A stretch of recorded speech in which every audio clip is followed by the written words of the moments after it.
Hey guys, I'm Pranay Mishra and today we're going to learn about sitemaps. So we'll just kind of break down what Coursera has in their sitemaps. Since it's a very big website, they have divided their sitemap into different collections. You can see they have entirely one sitemap for different collections for their courses. And as you can see, they have run their marketing campaign. This is from 2023, and this is for accounting for beginners, advanced digital cloud leadership and all. And then they have different collections for different parts of their website. Now you can go through this. Now, but if you want to know how many URLs are in one sitemap, you can't just count and go through. So it's pretty simple. If you want to know what your competitor's sitemap, like how much pages they have in one category, you can just do Control F and just type and just see what the suffix of the domain is. Suffix is basically, for example, Coursera has .org. Right now, most websites have .com, but we're not going through that. So if we go for .org, we can see that they have 370 pages in the collections one. Right now, different websites use different structures of sitemap.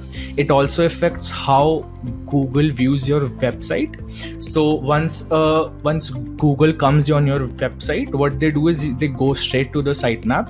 They figure out where each page is located, and it's best recommended that you keep it as simple as possible. If you have a website of, let's say, 50 pages, then there's no need to divide this into like a lot of categories. But if your website has over 10,000 pages or 15,000 pages, it's very, very, very important that you keep this very structured and categorized. So this is Coursera. Coursera, I think, has I'm very well versed with them. So they have about 8 or 9,000 courses. But Udemy, as you know, has about 1,20,000 or 2 lakh courses. So it's very interesting to see how they have changed their, how they have structured their map. So since they have a lot of courses, what they have done is just put a sitemap of one sitemap course page has, I think, around, let's see, I think they have around 1,000 or something. So this is udemy.com. As you can see, the suffix is .com, so we have to click on .com. So they have about 100 courses on each page. So here we see a very good comparison that Coursera has a lot of courses, but they've categorized it according to their collections. But Udemy, since it has lakhs of courses, they have a lot of pages for the courses. So each page contains about 100. So if we see, so they have about 120, 130, and I think this goes up to, okay, I think they've added a lot from last time. Okay, so okay, I think here, okay. Now this is the last 2027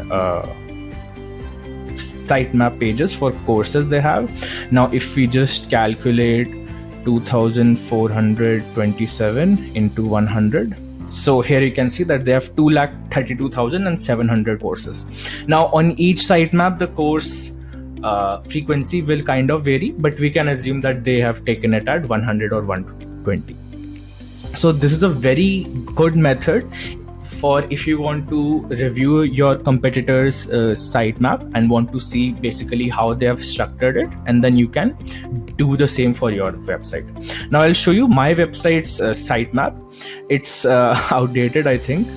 So now we've kept it pretty simple, since our website only has a lot of tools, but we have very we have about, now my website suffix has .co, so we'll just Control F, then do .co. Now we can see that my website has 72 pages, and they have and I've structured it like this. The reason is that since I don't have a big website, it's pretty easy. I want to make it easier for Google to come to my website and index all of the pages. So that's why I've kept it like that. And yeah, that's kind of it.